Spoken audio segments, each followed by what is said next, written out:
It's a scientific fact that the hormones of stress downregulate genes and create disease, long-term effects.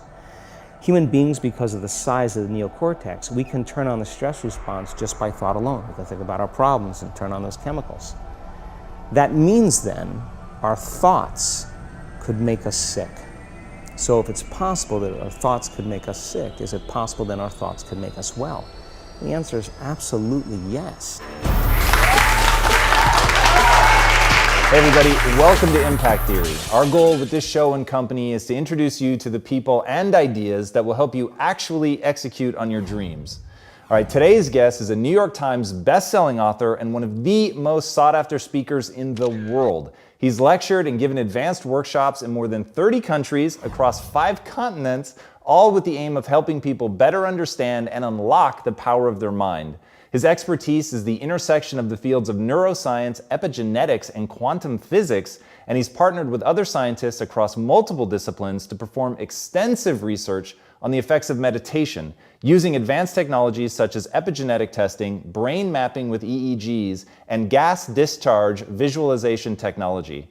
Through his work, he is endeavoring to help advance both the scientific community and the public at large's understanding of mind-derived health optimization, a topic he covered extensively in his groundbreaking book, You Are the Placebo. His teaching has had such a profound impact on the way that people perceive a wide range of brain-related topics around mindfulness and well-being that he's a faculty member at the Quantum University in Hawaii, the Omega Institute for Holistic Studies in New York, and the Kripalu Center for Yoga and Health in Stockbridge, Massachusetts.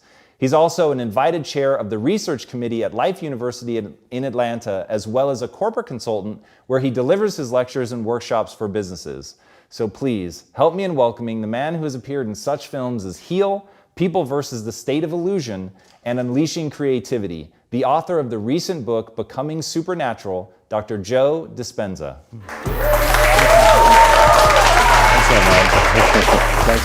Thanks for being here. So diving into your world and how you perceive the sense of self and the way that you marry science to the way that we form memories, the way that we live in a perpetual state of reliving our past and things like that, it's really, really incredible. And I want to dive into the whole notion of you sort of being a habitual construct. Like what is that? What is the habit of you? Well, a habit is a redundant set of automatic, unconscious thoughts, behaviors, and emotions that's acquired through repetition. A habit is when you've done something so many times that your body now knows how to do it better than your mind. So if you think about it, people wake up in the morning, they begin to think about their problems. Those problems are circuits of memories in the brain. Each one of those memories are connected to people and things at certain times and places. And if the brain is a record of the past, the moment they start their day, they're already thinking in the past. Each one of those memories has an emotion. Emotions are the end product of past experiences. So the moment they recall those memories of their problems, they all of a sudden feel unhappy, they feel sad, they feel pain. Now, how you think and how you feel creates your state of being.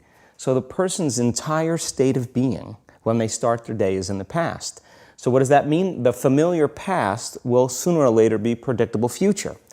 So if you believe that your thoughts have something to do with your destiny, and you can't think greater than how you feel, or feelings have become the means of thinking, by very definition of emotions, you're thinking in the past. And for the most part, you're going to keep creating the same life. So then people grab their cell phone, they check their WhatsApp, they check their text, they check their emails, they check Facebook, they take a picture of their feet, they post it on Facebook, they tweet something, they do Instagram, they check the news, and now they feel really connected to everything that's known in their life. And then they go through a series of routine behaviors. They get out of bed on the same side, they go to the toilet, they get a cup of coffee, they take a shower, they get dressed, they drive to work the same way, they do the same things, they see the same people, that push the same emotional buttons, and that becomes the routine, and it becomes like a program. So now they've lost their free will to a program, and there's no unseen hand doing it to them.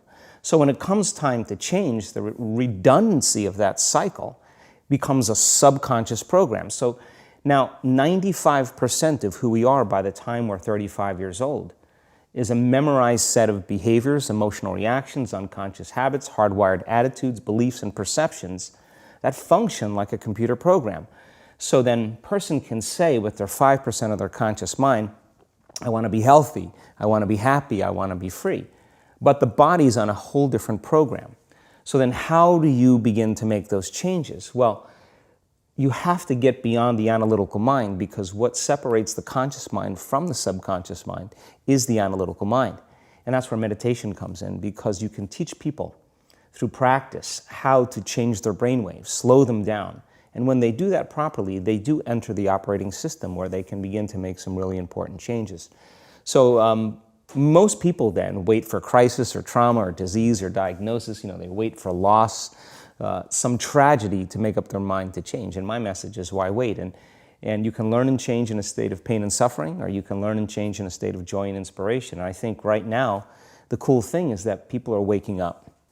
That's really interesting. And where I found the deepest hooks into how powerful this can be for somebody is when you talk about trauma. And you've talked about how people experience a traumatic event, but they then basically rehearse it, and how that then has this knock-on effect. So what is that? Why do people find it so hard to get past trauma? Well, the stronger the emotional reaction you have to some experience in your life, the higher the emotional quotient, the more you pay attention to the cause. And the moment the brain puts all of its attention on the cause, it takes a snapshot, and that's called a memory. So long-term memories are created from very highly emotional experiences. So what happens then is that people think neurologically within the circuitry of that experience, and they feel chemically within the boundaries of those emotions. And so when you have an emotional reaction to someone or something, most people think that they can't control their emotional reaction. Well, it turns out if you allow that emotional reaction, it's called a refractory period, to last for hours or days, that's called a mood. I say to someone, hey, what's up? You say, I'm in a mood. Well, why are you in a mood? Well, I had this thing happen to me 5 days ago, and I'm having one long emotional reaction. If you keep that same emotional reaction going on for weeks or months, that's called temperament. Why is he so bitter? I don't know, let's ask him. Why is he so bitter? Why are you bitter? Well, I had this thing happen to me 9 months ago. And if you keep that same emotional reaction going on for years on end, that's called a personality trait. And so learning how to shorten your refractory period of emotional reactions is really where the work starts. So then people, when they have an event, what they do is they keep recalling the event, because the emotions of stress hormones, the survival emotions, are saying, pay attention to what happened, because you want to be prepared if it happens again. Turns out most people spend 70% of their life living in survival and living in stress. So they're always anticipating the worst case scenario based on a past experience. And they're literally, out of the infinite potentials in the quantum field, they're selecting the worst possible outcome, and they're beginning to emotionally embrace it with fear. And they're conditioning their body into a state of fear. Do that enough times, body has a panic attack without you. You can't even predict it because it's programmed subconsciously. So then you say to the person, why are you this way? And they'll say, I am this way because of this event that happened to me 15 or 20 years ago. And what that means from a biological standpoint is that they haven't been able to change since that event. So then the emotions from the experience tend to give the body and the brain a rush of energy. So people become addicted to the rush of those emotions, and they use the problems and conditions in their life to reaffirm their limitation, so at least they can feel something. So now when it comes time to change, you say to the person, why are you this way? Well, every time they recall the event, they're producing the same chemistry in their brain and body as if the event is occurring, firing and wiring the same circuits and sending the same emotional signature to the body. Well, what's the relevance behind that? Well, your body is the unconscious mind. It doesn't know the difference between the experience that's creating the emotion and the emotion that you're creating by thought alone. So the body's believing it's living in the same past experience 24 hours a day, 7 days a week, 365 days a year. And so then when those emotions influence certain thoughts, and they do, and then those thoughts create the same emotions, and those same emotions influence the same thoughts, Now the entire person's state of being is in the past. So then the hardest part about change is not making the same choices you did the day before, period. And the moment you decide to make a different choice, get ready, because it's going to feel uncomfortable. It's going to feel unfamiliar. There's going to be some uncertainty. Why does it feel so uncomfortable? Is it because of the neurons that fire together, wire together, so there's like an easiness to that loop, just because literally, and you've talked very eloquently about this, the way that the neurons connect in the brain, how rapidly, I've seen you show footage of how rapidly those connections happen, which is pretty incredible. Is that what makes it so discomforting for people? I think that the bigger thing is that we keep firing and wiring those circuits. They become more hardwired. So you have a thought and then the program runs. But it's the emotion that follows the thought. If you have a fearful thought, you're going to feel anxiety. The moment you feel anxiety, your brain's checking in with your body and saying, yeah, you're pretty anxious. So then you start thinking more corresponding thoughts equal to how you feel. Well, the redundancy of that cycle conditions the body to become the mind. So now, when it comes time to change, a person steps into that river of change and they make a different choice, and all of a sudden, they don't feel the same way. So the body says, well, you've been doing this for 35 years. You're going to just stop suffering and stop feeling guilty and stop feeling shameful, and you're not going to complain or blame or make excuses or feel sorry for yourself. Well, the body's in the unknown. So the body says, I want to return back to familiar territory. So the body starts influencing the mind, and it says, start tomorrow. You're too much like your mother. You'll never change. This isn't going to work for you. This doesn't feel right. And so if you respond to that thought as if it's true, that same thought will lead to the same choice, which will lead to the same behavior, which will create the same experience, which will produce the same emotion. I want to talk about that notion of, give me a little more detail on what you mean by the body becomes the mind, or the unconscious mind. What do you mean by that exactly? Well, those are two different things. Your body is your unconscious mind. In a sense, if you're sitting down and you start thinking about some future worst-case scenario that you're conjuring up in your mind, and you begin to feel the emotion of that event, your body doesn't know the difference between the event that's taking place in your world, outer world, and what you're creating by emotion or thought alone. So most people then, they're constantly reaffirming their emotional states. So when it comes time to give up that emotion, they can say, I really want to do it, but really the body is stronger than the mind because it's been conditioned that way. So the servant now has become the master. And the person, all of a sudden, once they step into that unknown, they'd rather feel guilt and suffering because at least they can predict it.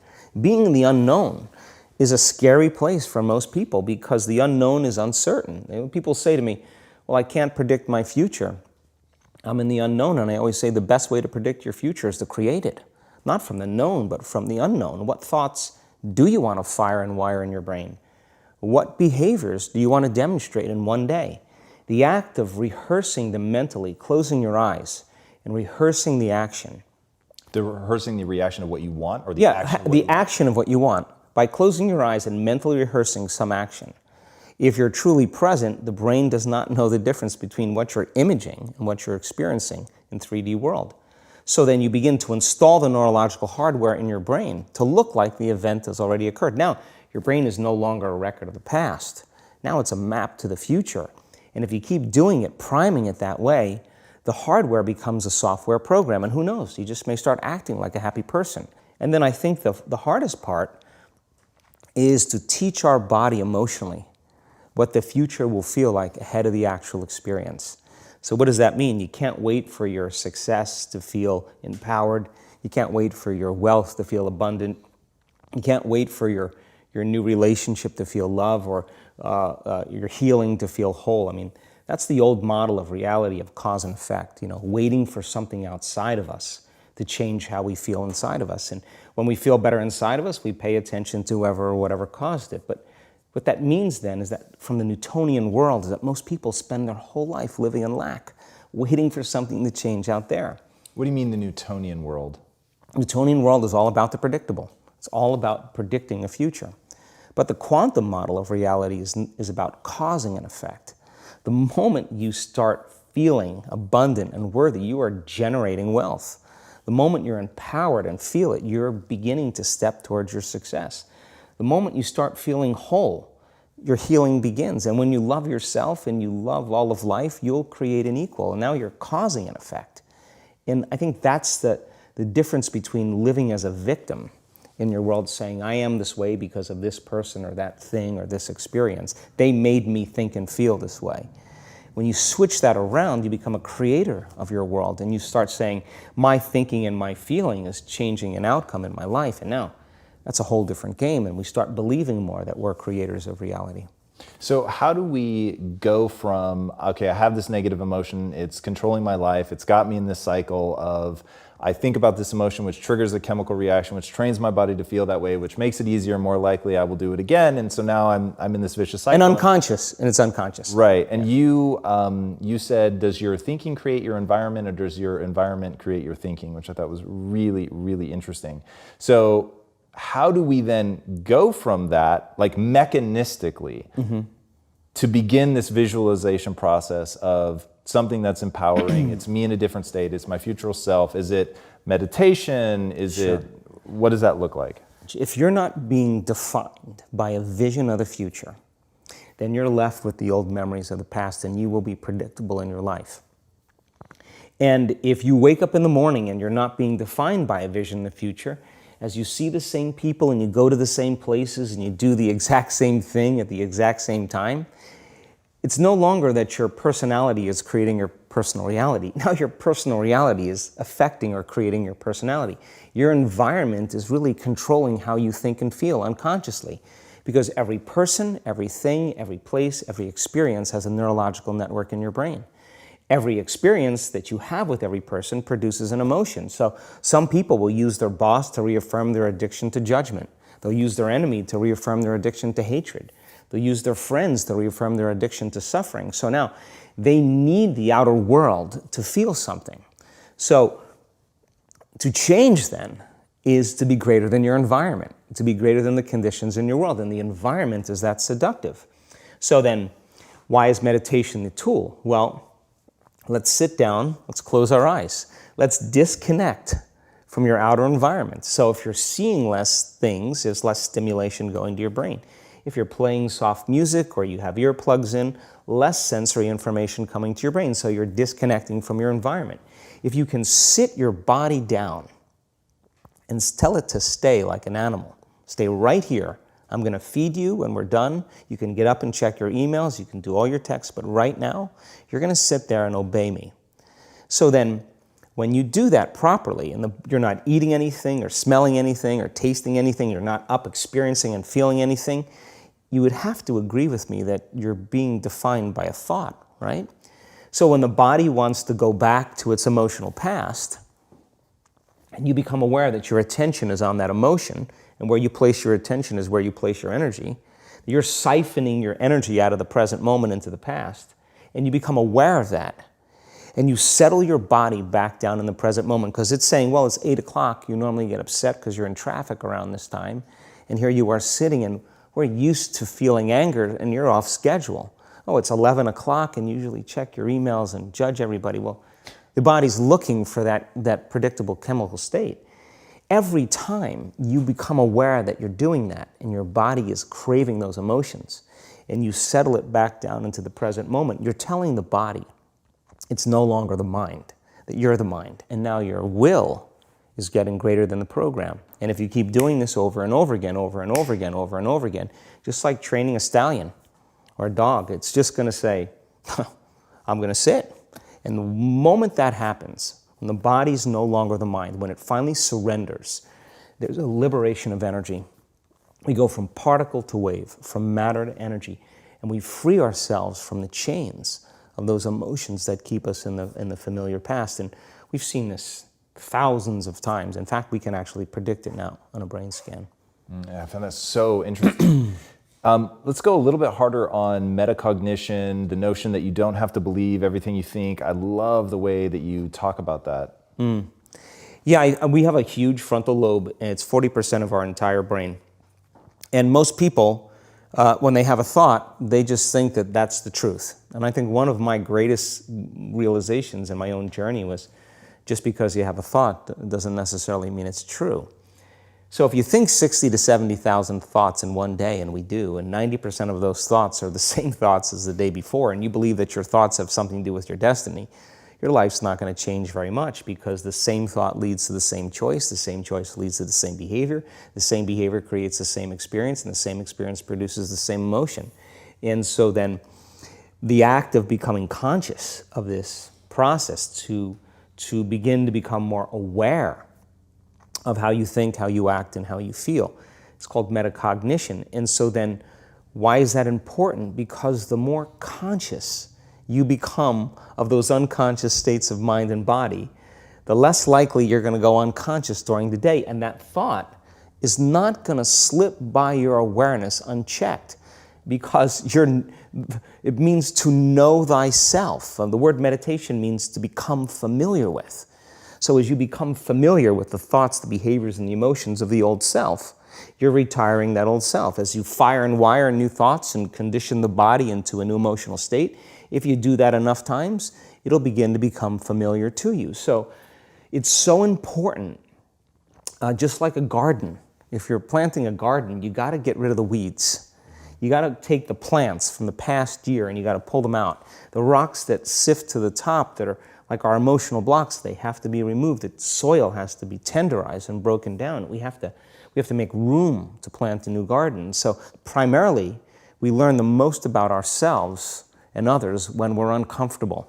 Because the moment you move into that uncomfortable state, normally a program jumps in. When that program jumps in, it's because the person doesn't want to be in the present moment and engage it consciously. So when you teach people how to do that with a meditative process, it turns out that when they're in their life, they're less likely to emotionally react. They're less likely to be so rigid and believe the thoughts they were thinking. They're more aware of when they go unconscious back into a habit, and that is what starts the process of change. And so we have to unlearn before we relearn. We have to break the habit of the old self before we reinvent a new self. We have to prune synaptic connections and sprout new connections. We have to unfire and unwire and refire and rewire. We have to unmemorize emotions that are stored in the body, and then recondition the body to a new mind and to a new emotion, like deprogram and reprogram. That's the act, and it's a two-step process. Yeah, I like the way that you call that out as an action. There was another thing that you said that I thought was really powerful about how insights themselves are essentially inert. They don't do anything. What then do we do with an insight? How do we take a breakthrough moment and make sure that it's not just a breakthrough moment? Like, I guarantee people watching right now are having like 100 aha moments. For sure, that was definitely the case for me as I was researching you. And when you said that, I was like, and that's the danger, that you have the aha and then nothing. Yeah, and it is a danger, because then people will shrink back into mediocrity, and they'll use the insight to excuse them from taking a leap. They'll say, yeah, I have a chemical imbalance in my brain. Yeah, my father was really overbearing. He was a perfectionist. That's why I am the way I am. People, they come up with stuff to excuse themselves. The insight is actually giving them permission to stay limited. And it's an amazing idea, because they'll say to you that they really want to get over their anxiety. But let's take your ex-husband, let's put him in a straitjacket, let's duct tape him and shoot him to the moon. Now what? I mean, what are you going to do now? You still have to make those changes. And so then when the person's enemy dies, or something shifts in their life, and that person's gone, they'll find another person to hate. This is just how we function as human beings. We just slide another reason to feel those emotions. So I think when people start to understand this, I think knowledge is power, but knowledge about yourself is self-empowerment. So how much of this is really learning to just bifurcate the world into, there's negative emotions that have negative neurochemistry associated with, and you said that in those states, if you're living in a perpetual state of stress hormones and things like that, illness is like a step away. And then just the other side of that is understanding, but there's this whole other side of positive energy, which happiness, joy, empowerment, whatever that neurochemical cocktail is, but that when you're on that side, your immune system is more likely to function well. Like, is that just sort of bringing it down to like a really base Yeah, level, is yeah. that sort of one of the big choices? Well, let's talk about it in terms of survival or creation. As I said, 70% of the time, people live in stress, and living in stress is living in survival. Now, all organisms in nature can tolerate short-term stress. You know, a deer gets chased by a pack of coyotes. When it outruns the coyotes, it goes back to grazing and the event is over. And the definition of stress is when your brain and body are knocked out of balance, out of homeostasis. The stress response is what the body innately does to return itself back to order.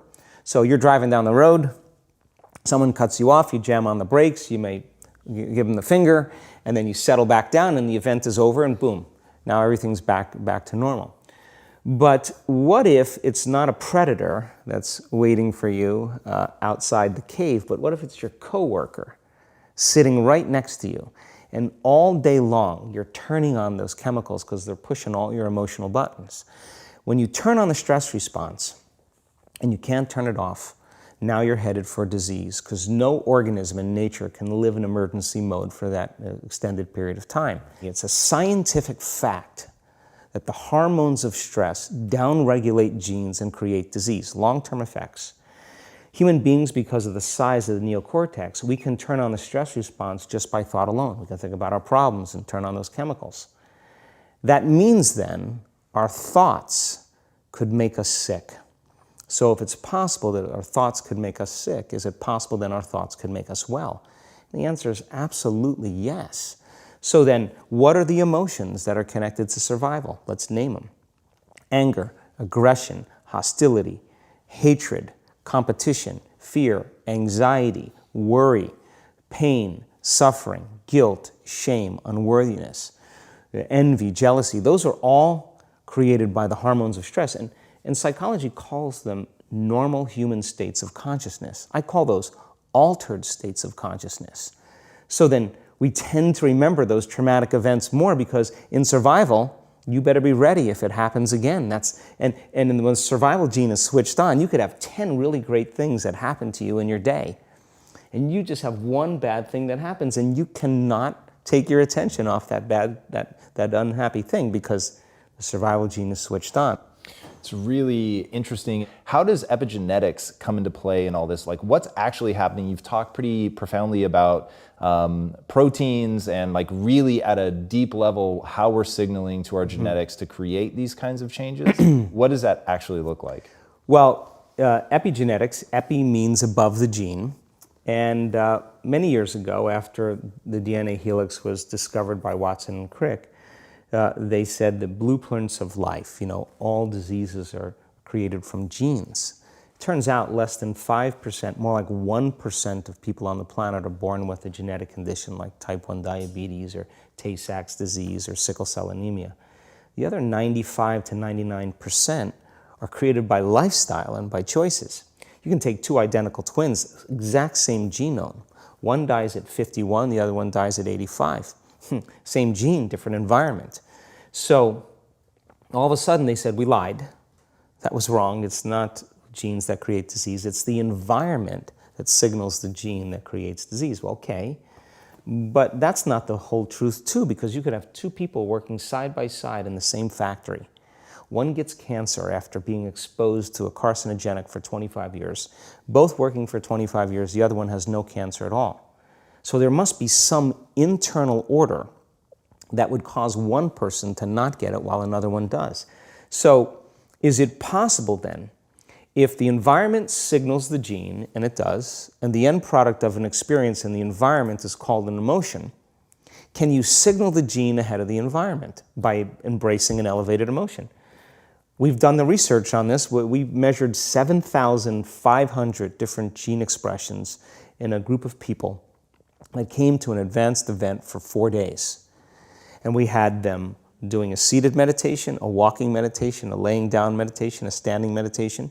And at the end of 4 days, just 4 days, the common 8 genes that were upregulated, 2 genes to suppress cancer cells and tumor growth, 2 genes for neurogenesis, the growth of new neurons in response to novel experiences and learning, the gene that signals stem cells to go to damaged areas and repair them, the gene for oxidative stress, was upregulated.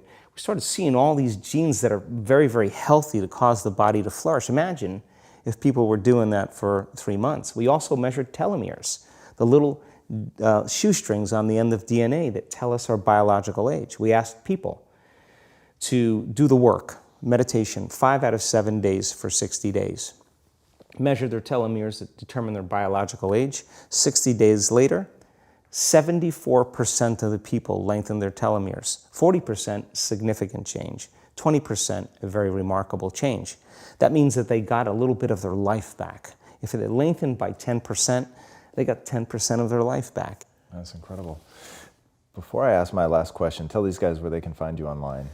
Sure, my website is just drjoedispenza.com. You can follow us on Facebook, Twitter, Instagram. We're all over. And then my final question, what's the impact that you want to have on the world? I think that the end game for me is to empower people to such a degree that they realize that they need less things outside of them to make them happy, less things outside of them to regulate their moods and their behaviors, and that they begin to use the kind of the power that we all have access to, and to really and to change the world, to make a difference so that there's more peace, there's more wholeness, there's more connection, that we support and love each other, we serve better. And I think that we have to start, for the most part, if everybody's working on themselves and doing their best to present the greatest ideal of themselves to the world, I think the world will be a better place. And so that's my passion, and I'm witnessing it happening now more than I ever thought I would. That's incredible. Joe, thank you so much for being here. It was amazing having you.